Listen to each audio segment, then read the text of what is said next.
Praise lord dear friends in Christ. ఈరోజు దేవుడు అనుగ్రహించిన వాగ్దానము సామెతలు 2వ అధ్యాయము 7వ వచనము. ఆయన యథార్థవంతులను వర్ధిల్ల చేయను, యుక్త మార్గము తప్పక నడుచుకునే వారికి ఆయన కేడముగానున్నాడు. మరి ప్రియులారా, దేవుని వాక్యము మనకి ఈ విధంగా తెలియపరుస్తుంది.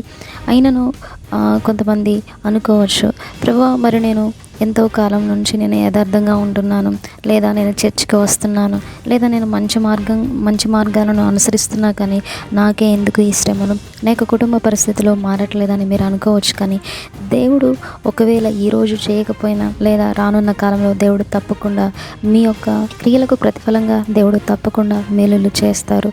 ఎందుకంటే ఆయన వాగ్దానము చేస్తున్నాడు, యథార్థవంతులను వర్ధిల్ల చేస్తానని, మంచి మార్గాలని, యుక్త మార్గాలని నడుచుకునే వారికి దేవుడు కష్టాలలో కానీ మీ యొక్క శ్రమలలో కానీ దేవుడు తప్పకుండా తోడుగా ఉంటానని, కేడముగా ఉంటానని మీకు వాగ్దానం చేస్తున్నాడు.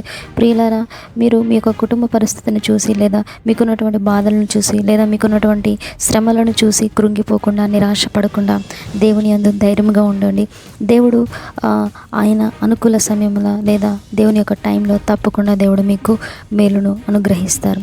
దేవుడు మిమ్మల్ని, మీ కుటుంబాన్ని దేవుడు దీవించును గాక. Amen. May God bless you all.